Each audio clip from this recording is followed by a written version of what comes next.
karena kita cinta dakwah dan pendidikan bersama jaringan MNET Radio Pemersatu Hati selalu dinanti.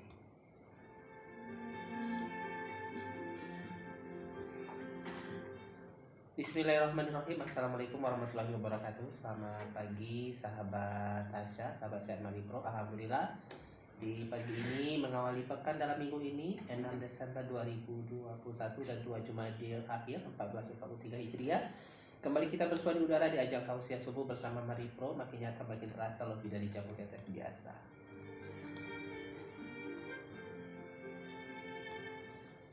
Ya, insya Allah selama 1 jam lebih ke depan kita akan menghadirkan tausiah dari Ustadz UG, dan nanti sahabat Sehat Maripro juga bisa bergabung di 0823 86447487 dan di live handphone SMS ya 0823 91853040.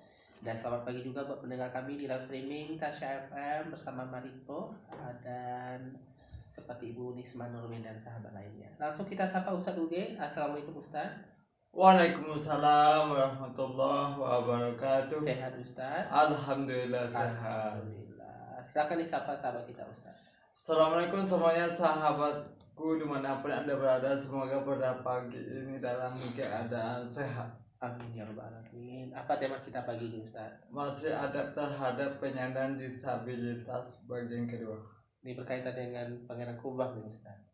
Kenapa tuh? Pangeran Kubah kan guru bagi disabilitas. Oh iya. Nah, kebetulan tanggal 3 Desember kemarin iya. itu ya.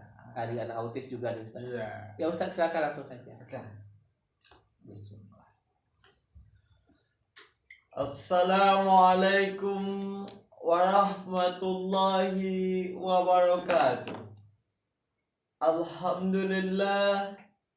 Alhamdulillahi rabbil alamin. Nahmaduhu wa nasta'inuhu wa nastaghfiruh.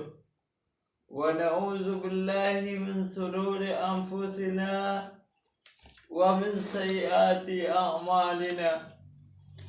May yahdihillahu fala mudilla lahu wa may yudlil fala hadiya lahu. Ashhadu an la ilaha illallah wa ashhadu anna Muhammadan abduhu wa rasuluh sallallahu alaihi wasallam la nabiyya ba'dah. Allahumma fasalli wa sallim wa barik ala Muhammad wa ala alihi wa ashabihi ajma'in. Amma ba'du fa ya ibadallah fikum wa iyaya bittaqwallah faqad fadal muttaqun. Ittaqullah haqqa tuqatih wa la tamutunna illa wa antum muslimun. Kaum muslimin, sahabatku dimanapun Anda berada, segala bentuk puji dan syukur kembali kita persembahkan kepada Allah Subhanahu wa taala. Yang mana Allah Subhanahu wa taala pantas dan patut, layak dan wajib kita puji dalam kehidupan kita.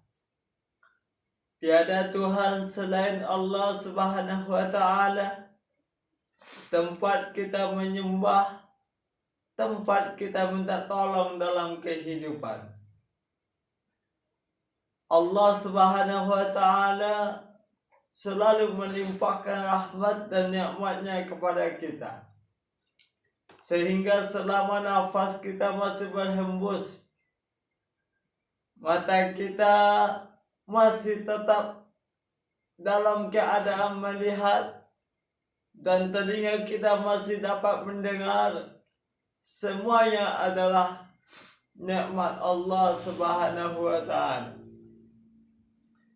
Belum lagi mungkin nikmat yang kita makan, nikmat yang kita minum, nikmat yang kita tempati di atas dunia ini, ataupun nikmat jabatan mungkin, nikmat kesempatan, nikmat kesehatan, dan nikmat kehidupan yang selalu serta berjalan dalam kehidupan kita. Karena seandainya setiap nikmat itu dan setiap waktunya dalam kehidupan kita pandai kita syukuri dan kita gunakan sesuai dengan kehendak Allah Subhanahu wa taala, maka sungguh nikmat itu akan bertambah dalam kehidupan kita. Nikmat kalau disyukuri pastilah Allah tambah, dan insya Allah menjadi berkah dalam kehidupan. Kaum muslimin sahabatku dimanapun anda berada, salawat dan salam dengan ucapan Allahumma salli ala Muhammad kita peruntukkan buat Rasulullah sallallahu alaihi wasallam, yang mana beliau adalah panutan dalam kehidupan kita. Contoh suri tauladan yang baik, Rasulullah utusan Allah Subhanahu wa taala yang meninggalkan dua pedoman untuk kita untuk menjalani kehidupan dunia supaya selamat sampai kehidupan akhirat nanti. Dua peninggalan beliau adalah tak lain dan tak bukan, tak lekang oleh panas, tak lapuk oleh hujan, kitab Allah dan sunnah Rasulullah sallallahu alaihi wasallam. Kaum muslimin sahabatku dimanapun anda berada, alhamdulillah kembali kita bersyukur kepada Allah Subhanahu wa taala. Mungkin dalam kehidupan kita seorang manusia sebagai makhluk ciptaan Allah yang bernama manusia, tentulah Allah memberikan kelebihan dan Allah ciptakan juga keterbatasan pada setiap dan masing-masing manusia. Kelebihan dan kekurangan itu berbeda-beda setiap manusia. Mungkin salah satu kelebihan pada manusia yang pertama mungkin terletak pada kekayaan. Manusia yang lain terletak pada kekuatan, ataupun yang lainnya terletak pada kekuasaan, atau yang lainnya terletak pada tampan dan cantiknya, ataupun kelebihan-kelebihan yang dimiliki oleh setiap manusia pada setiap manusia. Namun di sebalik itu, Allah menciptakan juga yang namanya keterbatasan atau kekurangan yang mesti dialami bagi setiap manusia. Setiap ada kelebihan, pasti ada kekurangan. Setiap ada keuntungan, ada yang namanya keterbatasan. Begitulah kehidupan manusia yang diciptakan oleh Allah Subhanahu wa taala. Akan tetapi di ketika kita diberikan oleh Allah Subhanahu wa taala berupa suatu kelebihan, jangan membuat kita sombong. Tapi pandailah bersyukur dan selalu rendah hati di hadapan Allah dan kepada manusia. Di sebaliknya, di ketika ada dalam kehidupan dan diri kita yang disebut dengan kekurangan atau keterbatasan, maka jangan pernah putus asa, jangan pernah mengeluh, dan tetap semangat di dalam menjalani kehidupan.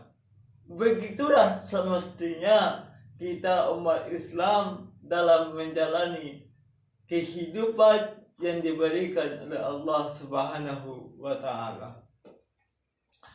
Kaum muslimin sahabatku dimanapun anda berada, Allah menciptakan kelebihan, Allah juga menghadirkan suatu kekurangan. Ada maksud tertentu atau ada suatu hikmah yang tersembunyi di sebalik semuanya. Allah juga mengatakan, Apakah engkau mengira aku menciptakan manusia itu hanya untuk sia-sia saja? Atau hanya suatu permainan saja? Atau suatu kebohongan saja? Tidak. Ada sebetulnya makna yang sangat besar yang tersembunyi bagi setiap penciptaan yang diciptakan oleh Allah Subhanahu wa taala. Apalagi yang namanya manusia. Maka ketika kita diberikan oleh Allah Subhanahu wa taala suatu kelebihan, maka gunakanlah kelebihan itu untuk menolong daripada saudara kita mungkin yang dekat dengan kita dalam kehidupan.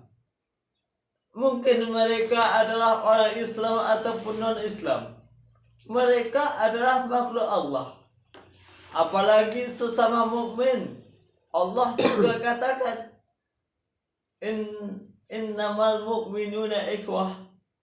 Sesungguhnya orang mukmin itu bersaudara, kata Allah. Kalau seandainya bersaudara, tentu saling menolong, saling membutuhkan, dan saling meringankan beban satu sama lain. Lalu dalam hal keterbatasan manusia yang mungkin kita kenal dengan disabilitas, dalam kehidupan manusia, Islam pun memberikan suatu kemuliaan, suatu adab, suatu tata cara bagaimana kita beradab dan bertingkah laku kepada penyandang disabilitas yang dititipkan Allah kepada mereka. Makanya tema yang kita angkat pada saat ini adalah adab terhadap penyandang disabilitas bagian yang kedua.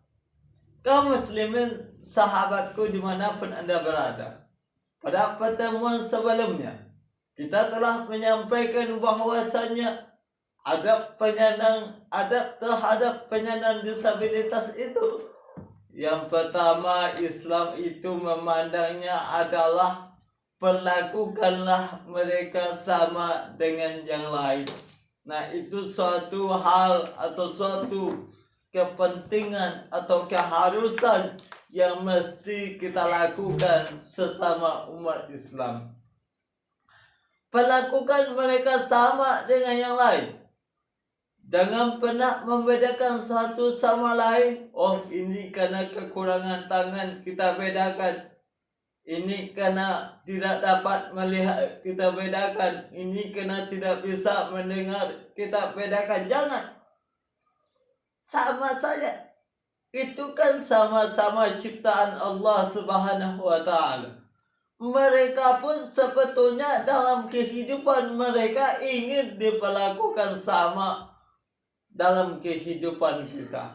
Makanya adab yang pertama itu perlakukan mereka sama dengan yang lain. Yang kedua, selalu bertanya sebelum menolong agar mereka tidak tersinggung. Nah, ini penting untuk kita ketahui. Selalu bertanya dulu. Kenapa? Bisa jadi nanti ketika kita sebelum bertanya lantas kita tolong saja, ternyata mereka bisa tersinggung. Kenapa? Mungkin mereka menganggap mereka nggak sanggup, nggak mampu, padahal mereka mampu. Makanya etika kita tanya dulu dengan baik. Apakah apa yang bisa saya bantu? Apa yang bisa saya tolong? Apakah perlu bantuan saya? Tanya dulu baik-baik. Jangan sampai nanti mereka nggak butuh pertolongan kita, lantas kita tolong saja. Bisa jadi mereka tersinggung walaupun niat kita baik. Inilah adab dalam agama Islam. Tanya dulu. Misalnya orang buta mau menyeberang, lantas kita tanya, Pak, boleh saya bantu? Bu, boleh saya bantu? Itu etika. Mana tahu mereka nggak butuh bantuan, atau mereka sedang dalam keadaan masalah. Nah ini, itu etika sebetulnya. Walaupun kita dalam kehidupan manusia saling tolong menolong, tapi penting yang namanya etika dalam menolong, apalagi kaum disabilitas. Kaum muslimin sahabatku dimanapun Anda berada, apa tujuannya? Agar tidak tersinggung mereka, agar mereka merasakan tidak teremehkan, tidak terendahkan. Jadi ini penting ini. Kita tanya dulu baik-baik sebelum menolong. Walaupun tujuan baik, tapi penting juga untuk saling bertanya. Itulah manusia diciptakan oleh Allah Subhanahu wa Ta'ala. Lantas selanjutnya, jangan anggap mereka berbeda. Nah ini, sama halnya dengan poin pertama tadi, perlakukan sama dengan orang lain, jangan anggap berbeda. Ini kebanyakan manusia ketika ada melihat saudaranya dalam keadaan keterbatasan, anggap mereka berbeda. Ada seperti itu, menganggap mereka lain. Ini nggak bisa jalan, atas dipisahkan. Ini nggak bisa melihat, dipisahkan. Ini nggak bisa ngomong, dipisahkan. Ini nggak bisa mendengar, dipisahkan. Jangan seperti itu. Mereka sama sebetulnya dengan kita. Bahkan di mata Allah bisa jadi mereka lebih tinggi daripada kita. Mungkin mereka nggak bisa dengar, tapi lidahnya selalu berzikir. Mungkin mereka nggak bisa lihat, tapi mereka mendengar ayat suci Al-Quran. Mungkin kepada kita yang utuh, yang mata melihat, telinga mendengar, lidah bisa ngomong, tangan bisa berayun, kaki bisa melangkah. Apa yang telah kita perbuat dengan nikmat Allah itu? Apa yang telah kita lakukan untuk Allah? Apa yang telah kita lakukan untuk menolong orang lain? Coba kita tanya diri kita sendiri dulu. Saya diberikan tangan, apakah tangan saya untuk bersedekah? Apakah telah saya gunakan tangan saya untuk menolong orang lain? Apakah kaki saya telah saya langkahkan ke masjid? Apakah mata saya sudah saya lihatkan kepada tanda kebesaran Allah? Apakah telinga saya telah saya gunakan untuk mendengarkan seruan Allah? Tanya diri kita yang telah diberikan oleh Allah nikmat itu. Sementara mungkin mereka dalam keadaan keterbatasan, mungkin mereka memang nggak bisa jalan, tapi zikirnya luar biasa, sholatnya luar biasa, puasanya luar biasa. Makanya dikatakan tadi, di sebalik keterbatasan mungkin banyak suatu kelebihan yang mereka lakukan yang tidak sanggup kita lakukan.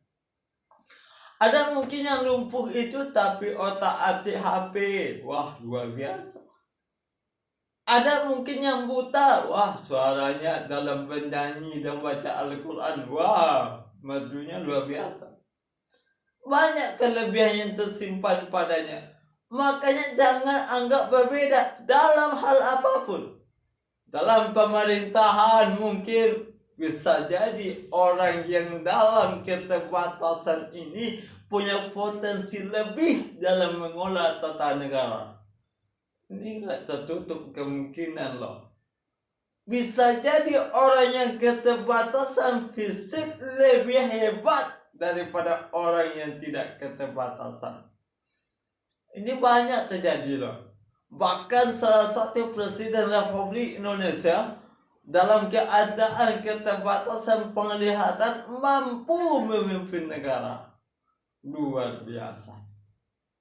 Ini suatu kelebihan yang diberikan Allah kepada kita atau kaum disabilitas. Kaum muslimin sahabatku dimanapun Anda berada. Selanjutnya, jangan menatap mereka terlalu lama. Nah ini mungkin sering kita alami ini. sedikit keanehan pada tubuh mereka, tatapan kita mungkin lama banget, terlalu lama. Mungkin beda cara jalannya, wah tatapannya lama banget. Ini jangan, ini etikanya nggak baik ini. Dalam Islam nggak boleh seperti itu. Biasa saja, santai saja. Itu kan ciptaan Allah.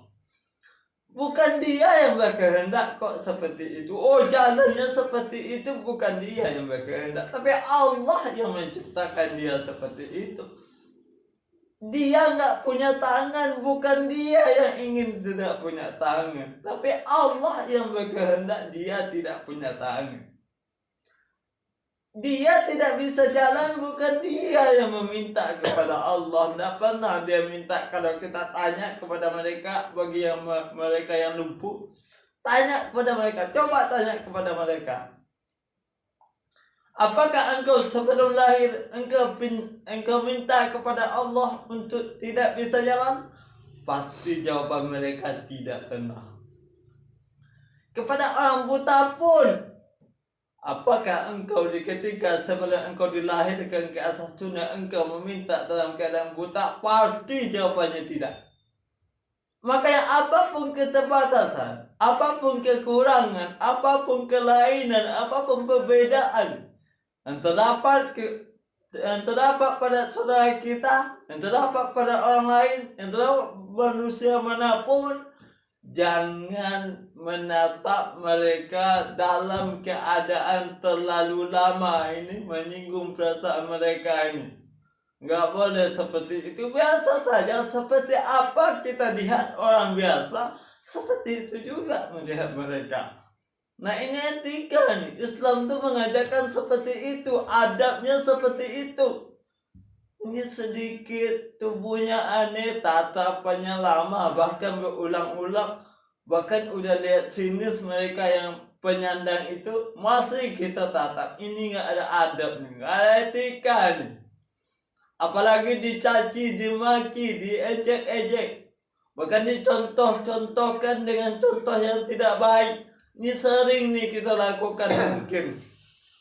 Apalagi mungkin di ketika anak-anak kita lihat temannya mungkin dalam keadaan disabilitas, lalu teman lain mengejek-ejeknya, mengolok-olokkannya, bahkan dijadikan suatu hal atau suatu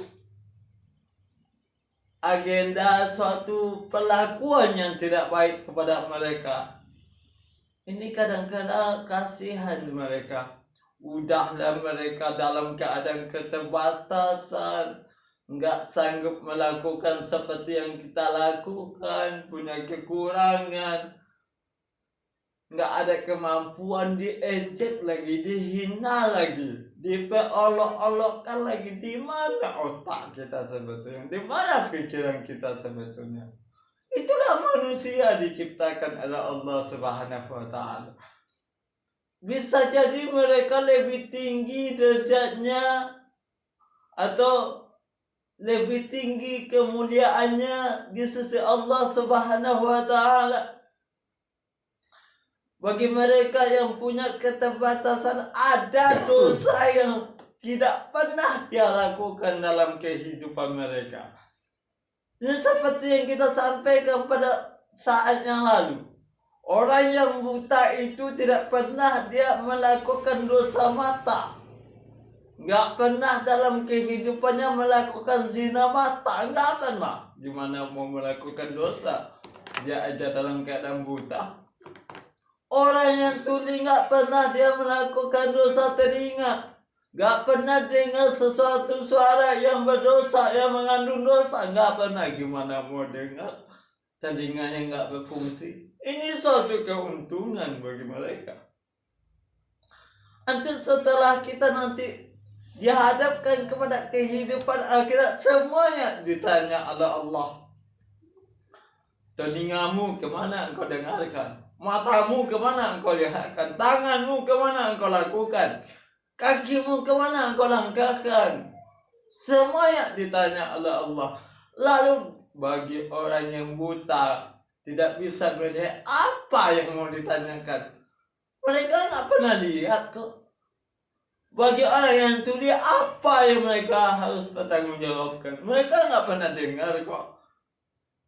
Gimana Allah mau tanya, telingamu kemana engkau dengarkan? Dia nggak dengar kok. Itu suatu keuntungan bagi mereka di akhirat kelak. Lalu bagi yang tidak punya tangan, walaupun mungkin kita melihat dalam keadaan keterbatasan, tapi keuntungannya luar biasa nanti di akhirat. Kita yang punya tangan ditanya loh, bahkan tangan itu bersaksi nanti. Kemana engkau gunakan tubuhmu, tanganmu, apa yang kau perbuat dengan tanganmu? Ini ditanya, nanti tangan itu yang akan menjawab. Orang yang tidak punya tangan gimana? Nggak ada pertanyaan seperti itu loh. Apanya yang mau ditanya, tangannya nggak ada.